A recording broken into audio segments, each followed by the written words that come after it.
हरि ओम। हम लोग श्री रामचरितमानस में किष्किंधा कांड देख रहे हैं। चलिए अब आगे देखते हैं कि कथा कैसे चलती है।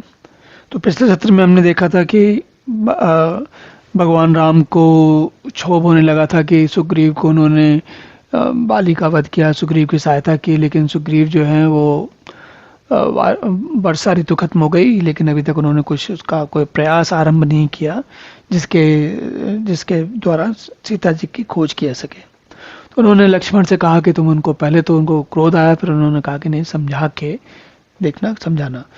लक्ष्मण जी सुग्रीव से और वहाँ गए और तो सुग्रीव ने पहले अंगद को भेजा, अंगद से बात हुई, फिर लक्ष्मण जी गए।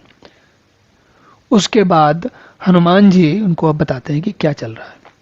तो कहते क्या है, पवन तनय सब कथा सुनाई, जेहि विधि गए दूत समझाई। तो कहने लगे कि पवन तनय, पवन पुत्र हनुमान जी ने सारी कथा सुनाई, बताया कि क्या क्या अभी तक हुआ है।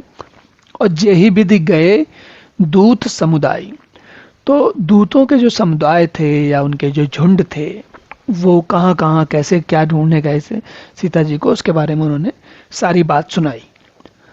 हरसि चले सुग्रीव तब अंगदाति कपिसाथ, रामानुज आ गए करी आए जय रघुनाथ। तब जब ये अच्छा समाचार मिल गया तो सुग्रीव जो है प्रसन्न होकर चले जल्दी जल्दी भगवान को बताने के लिए।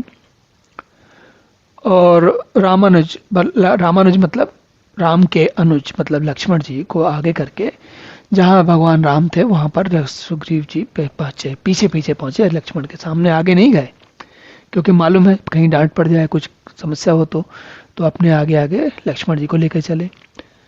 नाई चरण सिर कहे कर जोरी, नाथ मोहि कछु नाहिन खोरी। अतिशय प्रबल देव तब माया, छूट ही राम करहु जो दाया। फिर रघुनाथ जी के चरणों में सिर नवाकर हाथ जोड़कर सुग्रीव जी ने कहा, मुझे, हे नाथ, मुझे कोई दोष नहीं है। क्यों? देव, हे देव, आपकी माया अत्यंत ही प्रबल है।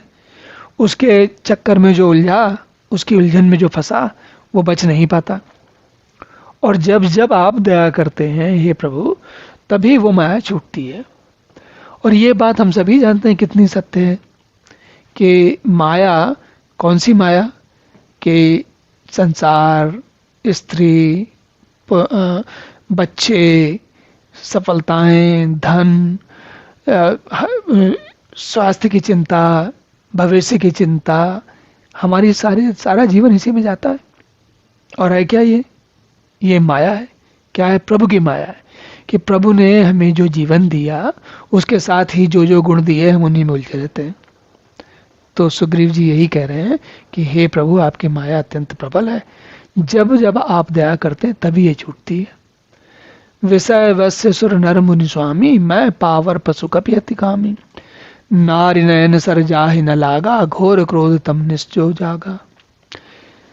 सुग्रीव कहते हैं, हे स्वामी, देवता मनुष्य मुनि सभी विषयों के वश में। विषयों के वश में जो हमने विषयों की बात की ना, कि कहीं धन चाहिए तो कहीं सुख चाहिए तो कहीं कुछ और चाहिए।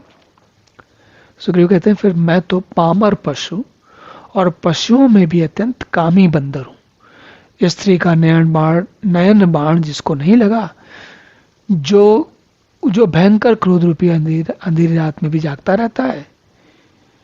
अब ये बता रहे हैं कि उनकी दशा कैसी है और साथ में ये भी बता रहे हैं कि जो उनके ऊपर प्रभु की कृपा होती है उनकी क्या स्थिति होती है। तो आगे कहते हैं, लोभ पास जहीं घर न बंधाया, सो नर तुम समान रघुराया। यह गुण साधन ते नहीं होई, तुम्हारी कृपा पाव कोई कोई। तो पिछली चौपाई और ये चौपाई दोनों मिल गई आपस में। पहले में तो वो कह रहे हैं कि भाई मैं उतना समझदार नहीं हूँ, पशुओं में भी अत्यंत पामर पशु और कामी बंदर हूँ। कामी बंदर कहें या वानर कहें, देखिए हम बंदर के नाम पे अगर केवल बंदर मानते हैं तो ऐसा लगता है कि हम छोटे वाले बंदरों की बात कर रहे हैं, पर बंदर के नाम पे बंदर वो भी हैं, बंदर बड़े वाले चिंपांजी भी हैं जो कभी कभी आपने जू में देखे होंगे, और गोरिल्ला भी हैं जो भी आपने शायद जू में देखे होंगे या अफ्रीका में पाए जाते हैं आज के समय में भी। और आपने वनों में रहने वाले ऐसे नर देखे होंगे, ऐसे लोग देखे होंगे जो समाज में नहीं रहते, केवल वनों में रहते हैं। आज के समय में बहुत कम लोग ऐसे हैं जिन्हें हम आदिवासी कहते हैं, वो भी जो आधुनिक सभ्यता है उसमें कहीं न कहीं उससे उनका संपर्क है। लेकिन आप कल्पना कीजिए और आज नहीं, बहुत पहले के समय में कल्पना कीजिए, जब समाज इतना विकसित नहीं हुआ था, तो ये संभावना काफ़ी अच्छी थी कि कई ऐसे लोग, बहुत से लोग ऐसे होते होंगे जो जीवन पर्यंत परिवार समुदाय के समुदाय वनों में ही रहते होंगे। उनको वन में रहने वाले नर को हम क्या कहेंगे? वन में रहने वाला नर हुआ वानर। तो उसी के बारे में सुग्रीव कह रहे हैं कि भाई सुग्रीव को हमको उस प्रकार के वानर की तरह समझना चाहिए। हम कभी कभी इसमें ये सोचने लगते हैं कि बंदर का अर्थ मतलब जैसे हमें अपने घरों के आसपास लाल मुंह वाले, काले मुंह वाले बंदर दिखते हैं, जो हमारे घरों के आसपास दिखते हैं, हम उन्हीं को बंदर मानते हैं और ये समझते हैं कि केवल वही बंदर है। पर बंदर केवल वही नहीं है, और जैसा हमने अभी चर्चा की, और भी बहुत कुछ बंदर होता है। तो कहते हैं कि हमारे जैसे वानरों की स्थिति तो कुछ और है, लेकिन जिसको लोभ की फांसी नहीं लगती, वो जिसने लोभ की फांसी से अपना गला नहीं, जो विषयों में नहीं उलझा है, ऐसा मनुष्य तो आपके ही समान है, भगवान जैसा है। और इस प्रकार के गुण कि भगवान जैसे बन जाए, व्यक्ति मनुष्य बन जाए, वो साधारण नहीं है कि आसानी से हो जाए किसी के लिए। वो बड़ी कठिनाई से होता है, कोई कोई विरले ही होते हैं। तो सुग्रीव ये बता रहे हैं कि हे प्रभु, गलती तो हमसे हुई है, लेकिन अब हम क्या करें, जैसे हैं वैसे हैं, जितनी बुद्धि है, जितना हमने सीखा जीवन में उतना ही जानते हैं। और ये भी बता रहे हैं कि भगवान या भगवान जैसे लोगों के जो संत होते हैं, जो इतने आगे तक पहुंचे होते हैं, उनकी बात ही कुछ और है। तो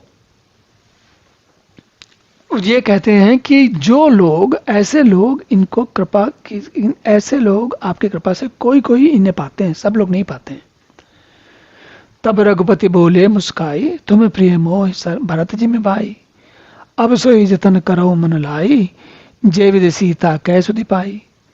तब श्री रघुनाथ जी मुस्कुरा कर बोले, हे भाई, तुम मुझे भरत के समान प्यारे हो, अब मन लगाकर वही उपाय करो जिस उपाय से सीता की खबर मिले। अब पता करो भाई कहाँ है सीता।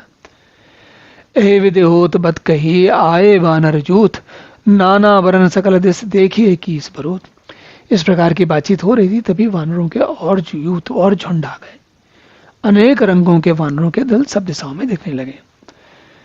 बानर कटक उमा मैं देखा, सो मूरख जो करन चह लेखा, आय राम पद नामहि माता, निरख बदन सब हो सनाता।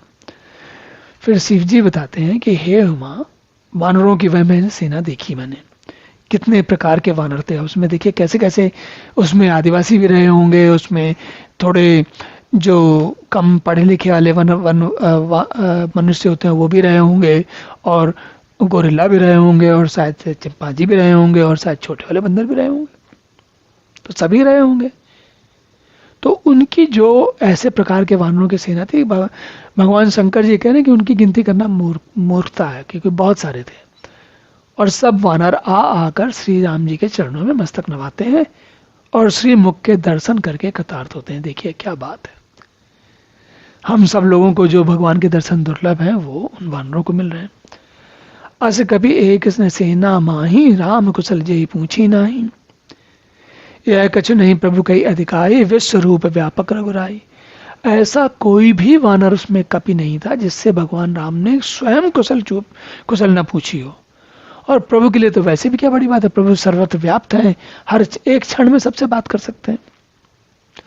ठाड़े जहाँ तहाँ आए सुपाई, कह सुग्रीव सबई समझाई, राम काज अरमोर निहोरा, बानर जूथ जाऊं चहु ओरा। आज्ञा पाकर सब जहां तहां खड़े हो गए।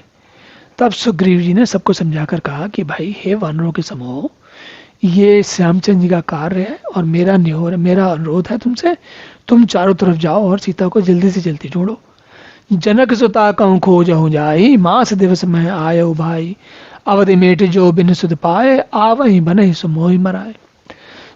जनक सुता को हर दिशा में जाके ढूंढो और 1 मास के अंदर वापस लौट के आओ, और अवधि बिना पता लगाए ही जो लौट आएगा उसे तो मृत्युदंड निश्चित है। उन्होंने प्यार से भी कहा और साथ में यह भी बता दिया कि कितना बड़ा दंड मिलने वाला है। बचन सुनत सब वानर जहता चले तुरंत, तब सुग्रीव बुलाए अंगद नल हनुमंत। जब सारे भगवान की बात सुन के, सुग्रीव की बात सुन के सारे वानर जब चले इधर उधर ढूंढने के लिए, तब सुग्रीव ने अंगद को, नल और हनुमंत को बुलाया और उनसे क्या कहते हैं, सुनहु नील अंगद हनुमाना, जामवंत मति धीर सुजाना, सकल सुबट मिले दक्षिण जाहु, सीता सुध पूछे सब काहू। हे धीर बुद्धि और चतुर नील, अंगद, जामवान और हनुमान, तुम सब श्रेष्ठ योद्धा मिलकर दक्षिण दिशा को जाओ और सब किसी से सीता जी का पता पूछना। तुम सब जाके ढूंढो और पता करो कि भाई सीता जी कहां पर है।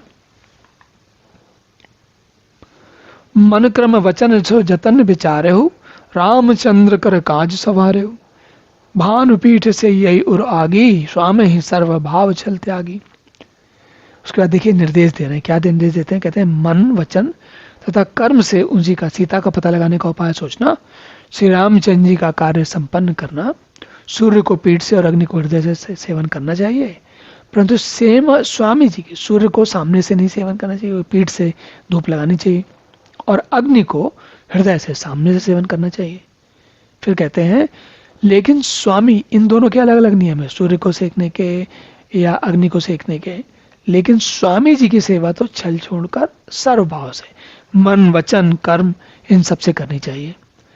तजी माया से यही परलोका, मिट ही सकल भव संभव शोका, देह धरे करे है फल भाई, भजे राम सब काम व्याई। माया को छोड़कर परलोक का सेवन करना चाहिए और मिटाई सकल भव संभव शोका, इस प्रकार सारे शोक मिल जाए, सब कुछ हो जाए, तो जो तुम्हें शरीर मिला है इसको सफल करो। देह धरे कर है फल भाव भाई, भजे राम सब काम में आई। तो सुग्रीव उनको देखिए वही निर्देश दे रहे हैं जो हम सब मनुष्य को दिया जाता है, तो माया को छोड़कर परलोक का सेवन, भगवान की सेवा में, भगवान कार्य के लिए जाओ और ऐसा करो कि सारे शोक मिट जाए, कोई समस्या न रह जाए। देह धर धारण करने का एक ही फायदा है, एक ही फल है कि श्री रामचंद्र जी का ही भजन किया जाए। सोई गुणज्ञ सोई बड़भागी, जो रघुवीर चरण अनुरागी, आय सुमाग चरण सिरुनाई, चले हरष सुमिरत रघुराई। तो फिर सारे के सारे लोग जो है सद चले हैं और सदगुणों को पहचान कर, बड़भागी वही है जो श्री रघुनाथ जी के चरणों का प्रेमी है, आज्ञा मांग कर और चरणों में फिर सिर निवाकर श्री रघुनाथ जी का स्मरण करते हुए सारे के सारे वानर जो सब लोग थे, ये लोग बड़े हर्षित होकर, बड़े प्रसन्न होकर, बड़े उत्साही मन से सारे के सारे चले।